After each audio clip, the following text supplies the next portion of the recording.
अथ दशमोऽध्यायः ध्यानम्।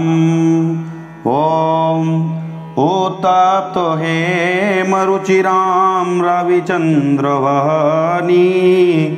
नेत्रां धनुसरयुताङ्कुशपाशशूलं रम्यैर्भुजैश्च दधतीं शिवशक्तिरूपां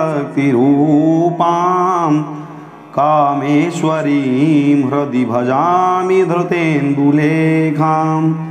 ॐ ऋषिरुवाच निशुम्भं निहतं दृष्ट्वा भ्रातरं प्राणसंमितं हन्यमानं बलं चैव शुम्भः क्रुद्धो ब्रवीद्वचः बलावलेपा दुष्टे त्वं मा दुर्गे गर्वमावह अन्यासां बलमाश्रित्य युध्यसे यातिमानिनी। देव्युवाच एकैवाहं जगत्यत्र द्वितीया का ममापरा पश्यैता दुष्टमय्येव विसन्त्यो मद्विभूतयः। ततः समस्तास्ता देव्यो ब्रह्माणि प्रमुखालयं तस्या देव्यास्तनौ जग्मु रेकैसावि तदाम्बिका। देव्युवाच अहं विभूत्या बहुभिः हरिहरूपैर्यदा स्थिता तत्संहृतं मयैकैव तिष्ठाम्याजौ स्थिरो भव। ऋषिरुवाच ततः प्रवृते युद्धं देव्याः शुम्भस्य चोभयोः पश्यतां सर्वदेवानामसुराणां च दारुणं सर्वर्षैः सितैः शस्त्रैस्तथास्त्रैश्चैव दारुणैः तयोर्युद्धमभूद्भूयः सर्वलोकभयङ्करं। दिव्यान्यस्त्राणि शतशो मुमुचे यान्यथाम्बिका बभञ्जतानि दैत्येन्द्रस्तत्प्रतिघातकर्तृभिः मुक्तानि तेन चास्त्राणि दिव्यानि परमेश्वरी।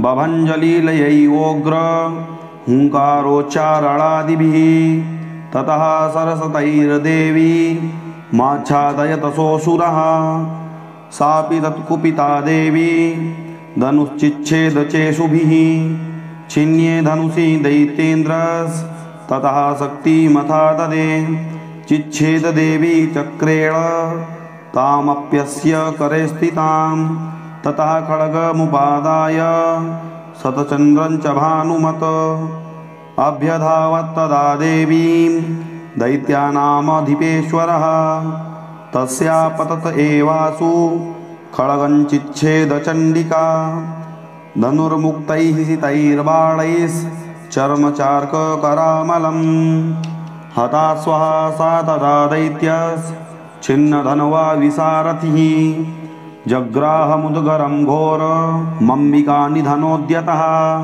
चिच्छेदापततस्तस्य मुद्गरं निशितैः शरैः तथापि सोऽभ्यधावत्तां मुष्टिमुद्यम्य वेगवान् समुष्टिं पातयामास हृदये दैत्यपुङ्गवः।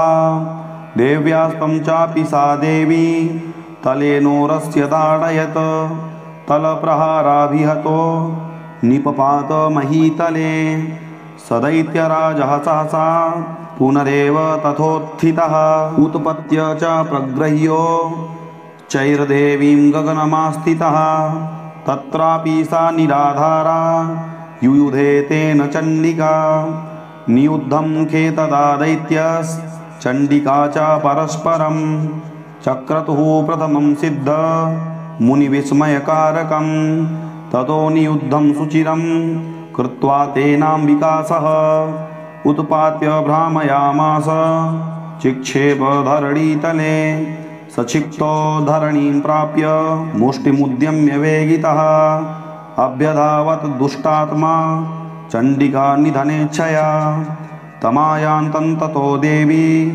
सर्वदैत्यजनेश्वरं जगत्यापातयामास भित्त्वा शूलेन वक्षसि सा गतासुः पपातोर्वां देवी शूलाग्रवीक्षतः चालयन् सकलां पृथिवीं साब्धिद्वीपां सपर्वतां ततः प्रसन्नमखिलं हते तस्मिन् दुरात्मनि जगत्स्वास्थ्यमतीवाप निर्मलं च भवन्नभः उत्पातमेघाः शोल्का ये प्रागासंस्ते समं ययुः सरितो मार्गवाहिन्यस्तथा संस्तत्र पातिते ततो देवगणाः सर्वे हर्षनिर्भरमानसाः बभूवुर्निहते तस्मिन् गन्धर्वा ललितं जगुः अवादयस्तथैवान्ये न नृतुश्चाप्सरोगणाः वभुः पुण्यास्तथा वाताः सुप्रभो भूद्दिवाकरः जज्ज्वलुश्चाग्नयः शान्ताः शान्तादिग्जनितस्वनाः। ॐ इति श्रीमार्कण्डेयपुराणे सावर्णिके मन्वन्तरे देवी माहात्म्ये शुम्भवधो नाम 10मोऽध्यायः।